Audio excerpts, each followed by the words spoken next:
Hello beautiful armies, welcome back to my channel tech love story. आज मैं आप लोगों के साथ शेयर करने वाली हूँ सिंगल मदर पार्ट 16। तो फिर चलिए शुरू करते हैं। जिमिन अपना टूटा हुआ दिल लेकर अपने घर आ जाता है और सोफे पर बैठकर टेबल पर रखी हुई यूंगी और अपनी फ़ोटो को देखते हुए कहता है, क्यों शुगर, क्यों तुमने मुझे क्यों ऐसे बिना बताए छोड़ दिया? आज जब मुझे और हमारे बेबी को तुम्हारी सबसे ज़्यादा ज़रूरत है, तुम हमारे पास नहीं हो। मैंने तो तुमसे ये सोचकर प्यार नहीं किया था कि तुम कौन हो, तुम्हारा हस्बैंड है या नहीं। बस तुमसे पहली बार ही देखकर मुझे प्यार हो गया। और जब आज तुम्हें याद आया कि तुम्हारा कोई हस्बैंड और बेबी है, तुमने एक बार भी मेरे बारे में सोचा नहीं और मुझे छोड़कर उनके पास चले गए। और तुम्हारे जाने के बाद मुझे ये पता चला कि तुम्हारा बेबी जो है वो मेरे पेट में है। अब मैं क्या करूँ शुगर? तुम्हें पता है तुम्हारे बिना मेरी ये लाइफ कितनी ज़्यादा डिफ़िकल्ट होने वाली है। तुमने मुझे एक बार मुड़कर देखा भी नहीं जब मैं बेहोश गिर गया। बस अपने हस्बैंड और बेबी के लिए मुझे छोड़कर चले गए। I hate you sugar, I hate you. ये कहने के बाद जिमिन अपनी और यूंगी की फ़ोटो ज़मीन पर फेंक देता है और उनके कांच के टुकड़े देखकर रोने लगता है। और यहाँ दूसरी तरफ जंगकुक जो है वो जेहोप के कैबिन में अनकॉन्शियस पड़ा हुआ था। जंगकुक पूरे एक दिन से बेहोश पड़ा हुआ था। रात में जंगकुक के बॉडीगार्ड ने आकर जंगकुक को हॉस्पिटल पहुंचाया है। जंगकुक अभी भी हॉस्पिटल के बेड पर अनकॉन्शियस ही पड़ा हुआ है। जेहोप ने जंगकुक के सारे टेस्ट कर जंगकुक की रिपोर्ट लेने के लिए भेजी है। जंगकुक स्लोली अपनी आईज ओपन करता है और बेड पर बैठकर बैठ जाता है। खुद को हॉस्पिटल में देखकर जंगकुक थोड़ा सा शॉक हो जाता है। जेहोप भी जंगकुक के पास ही था। जेहोप अपने हाथों में पानी का ग्लास लेकर जंगकुक के पास आकर कहता है, कुकी तुम ठीक तो हो? तुम कब से बेहोश थे? थैंक गॉड तुम अभी होश में आ गए। जेहोप की ये बात सुनकर जंगकुक बड़ी ही वीक आइज़ के साथ जेहोप की तरफ देखकर कहता है, क्या मैं बेहोश था? कब से? जेहोप अपना हेड नोट करता है और जंगकुक से कहता है, हाँ तुम पूरे 2 दिन से बेहोश थे। तुमने अपने मेंशन में खून की उल्टी की और फिर वहीं पर बेहोश हो गए। जंगकुक जेहोप की ये बात सुनकर काफ़ी ज़्यादा घबरा जाता है, लेकिन उसे फिर भी इन बातों का कोई फ़र्क नहीं गिरता है। जंगकुक बेड से उठकर जाने ही वाला था कि तभी जेहोप उसका हैंड पकड़कर उसे रोकते हुए कहता है, क्योंकि तुम इस वक्त बहुत ज़्यादा वीक हो। तुम्हारी रिपोर्ट आने में कम से कम 2 दिन का वक्त लगेगा, इसलिए तुम टाइम पर अपनी रिपोर्ट लेने आ जाना। उसी को देखकर मैं बता सकता हूँ कि आगे मुझे क्या प्रोसेस करना चाहिए तुम्हारी हेल्थ के लिए। जेहोप की ये बात सुनकर जंगकुक सैडली चकल करता है और जेहोप से कहता है, अब क्या करोगे यहाँ? वैसे भी मुझे अब जीने का कोई शौक़ नहीं है। जिस इंसान को अपनी पूरी ज़िंदगी अकेले ही बितानी हो, वो आखिरकार जी कर करेगा क्या? जंगकुक की ये बात सुनकर जेहोप काफ़ी ज़्यादा कंफ्यूज हो जाता है और उससे कहता है, क्यों कुकी? अकेले क्यों? तायोंग तो तुम्हारे साथ है ना, और उसका बेबी भी। उन दोनों ने तुम्हें जीने की नई वजह दी है। जेहोप की ये बात सुनकर जंगकुक की आंखों में आंसू आ जाते हैं और जंगकुक अपनी टीयर आइज के साथ जेहोप से कहता है, हाँ यंग, मुझे भी ऐसा ही लगा था कि अब मैं जो है वो तायोंग और उसके बेबी के लिए जीऊँगा। लेकिन आप तो जानते हैं ना, मेरी ज़िंदगी से वो इंसान बहुत जल्द चला जाता है जिसे मैं मोहब्बत करता हूँ। मेरे साथ भी आज फिर से ऐसा ही हुआ। जंगकुक की यह बात सुनकर जेहोप काफ़ी ज़्यादा शॉक हो जाता है और जंगकुक से कहता है, ये क्या बात कर रहे हो कुकी? बेबी और तायंग तो तुम्हारे घर में है ना, और वैसे भी अगर वो दोनों घर में नहीं है तो कहीं बाहर गए हैं। तुम्हें भी तुम्हारे बॉडीगार्ड ने एडमिट किया है और इतने दिनों से तायंग तुमसे मिलने भी नहीं आया, जबकि तुम हॉस्पिटल में 2 दिन से बेहोश थे।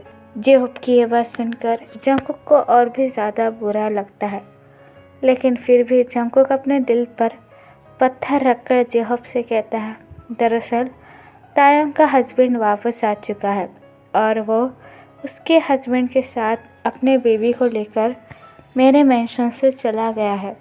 जंगकुक की ये बात सुनकर जेहोप काफ़ी ज़्यादा शॉक हो जाता है और अपनी वाइडन आइज के साथ कहता है, क्या युंगी वापस आ चुका है? लेकिन कब? उसका तो इतना ज़्यादा भयानक एक्सीडेंट हुआ था और सबने तो यही सोचा था कि वो मर चुका है, लेकिन वो अचानक से वापस कैसे आ गया? जेहोप की ये बात सुनकर जंगकुक जेहोप को टाइटली हक कर कर कहता है, आई डोंट नो यंग, मैंने जब डिसाइड किया था कि कैसे न कैसे कर तायंग को शादी के लिए मना लूँगा, तभी उसका हस्बैंड वापस आ गया। और यंग, तायंग ने मेरे बारे में एक भी बार नहीं सोचा, वो बस अपने हस्बैंड के साथ चला गया। अगर वो चाहता था तो अपने हस्बैंड से कहकर मेरे साथ रुक सकता था, लेकिन उसके लिए मेरे फीलिंग्स की कोई कदर नहीं थी। जैसे ही उसका हस्बैंड आया वो उसके साथ चला गया। मैं भी तो उससे इतना ज़्यादा प्यार करता हूँ, उसकी बेबी की इतनी ज़्यादा केयर करता हूँ, क्या उसने एक बार मेरे बारे में सोचना ज़रूरी नहीं समझा? जंगकुक की ये बात सुनकर जेहोप जंगकुक को टाइटली हक कर लेता है और उससे कहता है, रोना बंद करो कुकी, सब ठीक हो जाएगा। गॉड जो करते हैं वो अच्छे के लिए ही करते हैं। युंगी का वापस आ जाना भी गॉड की ही मर्ज़ी है, हम इसमें कुछ भी नहीं कर सकते हैं। अगर तायंग अपने हस्बैंड के साथ खुश है तो तुम्हें भी मूव ऑन कर लेना चाहिए। एक ऐसे रिलेशनशिप में रहने का क्या फ़ायदा जहाँ पर अगले वाला आपको प्यार ही नहीं करता है। जेहोप की ये बात सुनकर जंगकुक अपना हक ब्रोक करता है और जेहोप से कहता है, हाँ यंग, शायद आप सही कह रहे हैं। अगर तायंग मुझसे प्यार ही नहीं करता तो मैं भला उसे फोर्स कर हासिल ही क्या कर लूँगा। अगर वो अपने हस्बैंड के साथ खुश है तो मैं भी उसके लिए बहुत ज़्यादा खुश हूँ। जंगकुक की ये बात सुनकर जेहोप अपना हेड नोट करता है और उससे कहता है, ठीक है कुकी, तुमने बहुत अच्छा फैसला किया। अगर तायंग तुम्हारी ज़िंदगी से चला गया तो जाने दो, अपने आप को तकलीफ़ पहुंचाकर तुम्हें दर्द के सिवा कुछ नहीं मिलेगा। और 2 दिन बाद तुम्हारी रिपोर्ट आ जाएगी तो उसे लेने आ जाना और कुछ दिनों तक घर पर रहकर रेस्ट करना, ऑफिस मत जाना। जेहोप की ये बात सुनकर जंगकुक अपना हेड नोट करता है और अपना टूटा हुआ दिल लेकर हॉस्पिटल के बाहर निकल जाता है। जंगकुक को जाता हुआ देखकर जेहोप अपने सैड फेस के साथ कहता है, क्योंकि तुम मेरे छोटे भाई की तरह हो और तुम्हें इस हालत में देखकर मुझे सच में बहुत ज़्यादा पेन हो रहा है, लेकिन मैं चाहकर भी तुम्हारे लिए और तायंग के लिए कुछ नहीं कर सकता कुकी, आई एम सॉरी। ये कहने के बाद जेहोप अपना काम करने लग जाता है और यहाँ पर जंगकुक अपनी कार में बैठकर पागलों की तरह रोते हुए कहता है, क्यों तायंग, क्यों तुमने मेरे साथ ऐसा क्यों किया? मैं चाहकर भी तुम्हें नहीं भुला सकता। क्या तुम युंगी को सच सब कुछ बताकर मेरे पास वापस नहीं आ सकते, या फिर तुमने कभी मुझसे प्यार ही नहीं किया था? इतने दिनों तक मेरे साथ अच्छे बनने का नाटक ही करते रहे। अगर मुझसे प्यार नहीं था तो क्यों करते थे मुझे हक, क्यों करते थे मुझे किस बैक, क्यों मुझे स्लैप क्यों नहीं मारा जब मैंने तुम्हें किस किया? क्यों तायंग, क्यों? मेरी ऐसी क्या गलती थी जो तुमने मुझे इतनी बड़ी सज़ा दी? जंगकुक ये कहकर अपनी कार ड्राइव करना शुरू करता है और रोते रोते ही जियोन मैंशन पहुंच जाता है।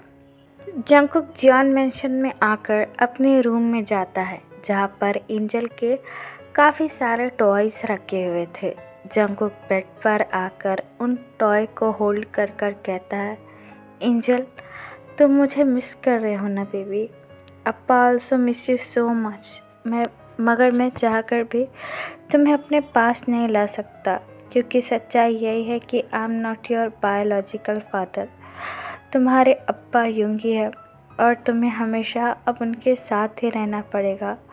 शायद मैं तुमसे मिलने कभी ना आ सकूं, ना ही तुम्हारा फेस देख सकूं, लेकिन तुम वो हो जिसने मुझे ऐसा फादर फील करवाया है। मैं तुम्हें चाहकर भी कभी नहीं भूलूंगा माय बेबी। ये बात कहकर जंगकुक एंजल के टॉयज को हक कर सो जाता है और यहाँ दूसरी तरफ तायोंग एंजल को फीड करा रहा था। तायोंग अभी भी जंगकुक के बारे में ही सोच रहा था कि वो क्या कर रहा होगा, उसने कुछ खाया होगा या नहीं, उसकी हेल्थ कैसी होगी। तायोंग को सुबह से जंगकुक के लिए बहुत ज़्यादा फिक्र हो रही थी, लेकिन वो चाहकर भी कुछ नहीं कर सकता है। तभी युंगी तायोंग के पास आकर उससे कहता है, ती। युंगी की आवाज़ सुनकर तायोंग अपने ख्यालों में से निकलता है और अपने आप को कवर कर युंगी की तरफ देखकर कहता है, हाँ। युंगी स्माइल करता है और तायोंग से कहता है, मैंने रूम में देखे लेकिन मुझे तुम्हारे डॉक्यूमेंट्स कहीं नहीं मिल रहे, वो कहाँ हैं? शुगर की ये बात सुनकर तायोंग अपने सैड फेस के साथ कहता है, जब मैंने जियोन कंपनी में काम करना शुरू किया था तो अपने सारे डॉक्यूमेंट्स वहीं जमा करा लिए थे, लेकिन तुम क्यों वो मांग रहे हो? तायोंग की ये बात सुनकर युंगी अपना हेड नोट करता है और उससे कहता है, क्योंकि हम बहुत जल्द अमेरिका जाने वाले हैं। शुगर की ये बात सुनकर तायोंग पूरी तरीके से शॉक हो जाता है और सोफे पे से उठकर युंगी की तरफ देखकर कहता है, क्या अमेरिका? लेकिन क्यों?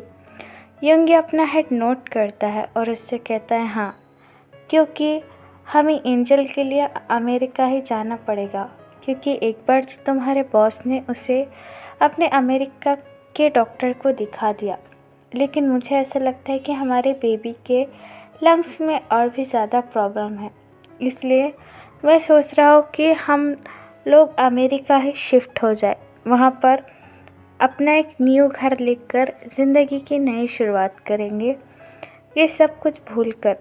इसलिए मैं वीज़ा के लिए तुम्हारे सारे डॉक्यूमेंट्स ढूंढ रहा था, लेकिन वो मुझे कहीं नहीं मिले। युंगी की ये बात सुनकर तायोंग को बहुत बड़ा झटका लगता है। तायोंग चाहकर भी जंगकुक से दूर नहीं हो पा रहा था। जंगकुक की याद बार बार तायोंग को सताए जा रही थी, लेकिन वो क्या करे? वो युंगी से बोल भी नहीं सकता है कि वह जंगकुक के पास जाना चाहता है, क्योंकि तायोंग को ऐसा लग रहा था कि वो युंगी को धोखा दे रहा है। तायोंग युंगी की तरफ देखकर कहता है, ठीक है युंगी, जैसा तुम ठीक समझो। तायोंग की ये बात सुनकर युंगी अपना हेड नोट करता है और उससे कहता है, बेबी को मुझे दो और तुम जाकर अपने ऑफिस सारे डॉक्यूमेंट्स लेकर आ जाओ।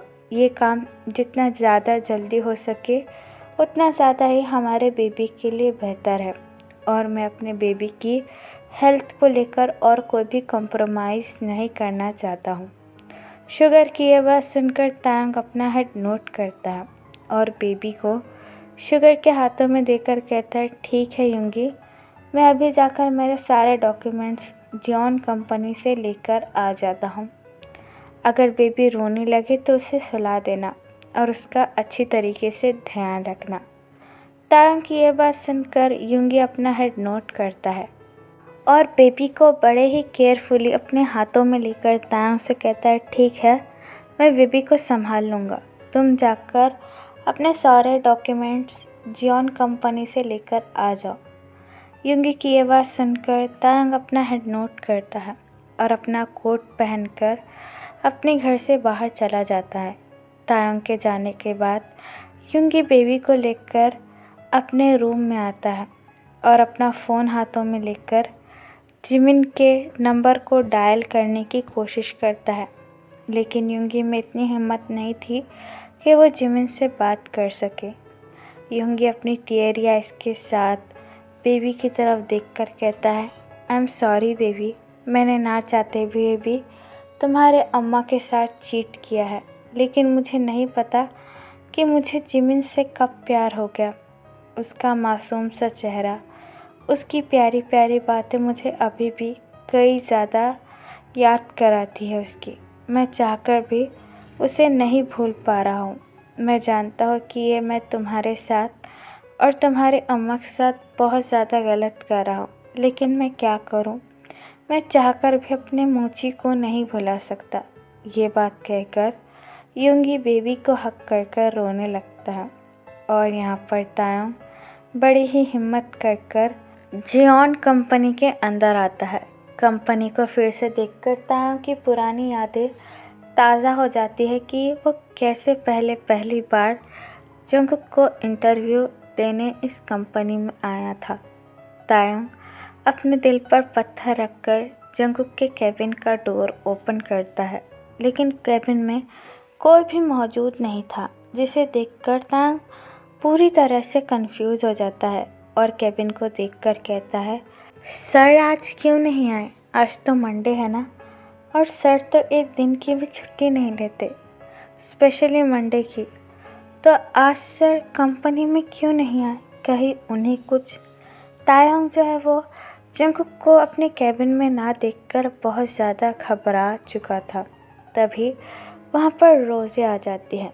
रोज़े तायंग को देखकर स्माइल करती है और कहती है, हे ती, तुम कैसे हो और इतने दिनों तक ऑफिस क्यों नहीं आए? रोज़े को देखकर तायंग उससे हेलो कहता है और केबिन की तरफ देखकर कहता है, रोज़े सर क्यों नहीं है? रोज़े अपने कंफ्यूजिंग लुक के साथ तायंग की तरफ देखकर कहती है, आई डोंट नो, काफ़ी दिन हो गए सर कंपनी में आना बंद कर दिया है और हमें पता चला है कि सर की तबीयत थोड़ी ख़राब है, तो वो घर पर रेस्ट ले रहे हैं।